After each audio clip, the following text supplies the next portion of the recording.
বুড়ো বয়সে মনের কথা কওয়ার জন্যে 2 বছর আগে এক রথযাত্রার দিনই মাইয়েডারে ভগবান আমার কাছে পাঠাইলো। এই মাইয়া কান্ডা না হলে আমি তো বুঝতেই পারতাম না যে কিরাম করিয়া মানুষের আসলে সে সুদির টান বেশি হয়।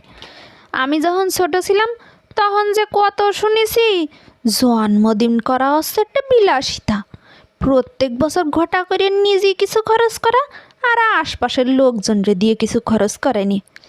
ছোটকালেতে জেগে মুহি এইসব কথা শুনেছি, তারাই এখন এই 100 কিলোমিটার রাস্তা পাড়ি দিয়ে মাইক্রো কান্দে করে আষাঢ় মাসের কাদা ভেঙে নাতনির জন্মদিন পালন করতে আসে। মোবাইল স্ক্রিনের উপরে যে সুন্দর সুন্দরী ছেলে মেয়ে কয়টারে দেখা যাচ্ছে, এরা আমার মেয়ের প্রাণের চেয়েও প্রিয়। জেগে ছাড়া এই দিনটা সত্যিই অসম্পূর্ণ ছিল। যদিও আরও প্রিয় কিছু লোকজন পরীক্ষার ঝামেলায় আটকে পড়েছে, আসতে পারিনি। আসলে জন্মদিন পালন করা সত্যিই হয়তো বিলাসিতা, কিন্তু এই সব অনুষ্ঠানের জন্যই এতগুলো মানুষ একসাথে হয়, সবার সাথে সবার দেখা হয়, সবাই কত আনন্দ করে। মানুষের যান্ত্রিক জীবনে হাসি আনন্দেরও দরকার আছে। আমার মাইয়েরাও একসাথে এত কয় জোড়া খেলার সাথে পেয়ে কি যে আনন্দ করে, ওর আনন্দই আমার কাছে পৃথিবীর সব থেকে দামি।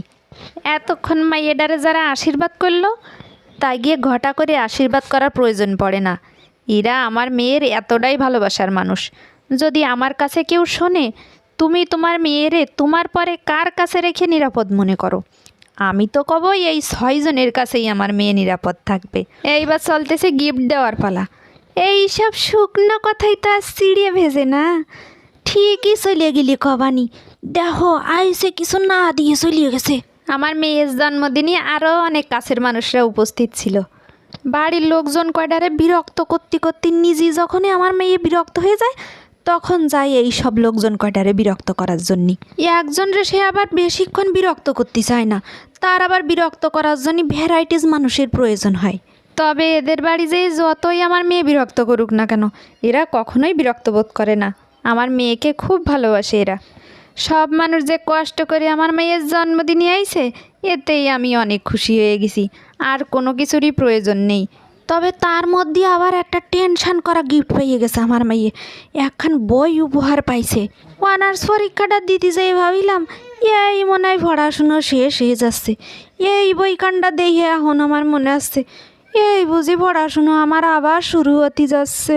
তোমরা যে আমার মেয়েরে এত উপহার দিলে, আমি তো তোমাদের জন্য কিছুই ব্যবস্থা করতে পারলাম না।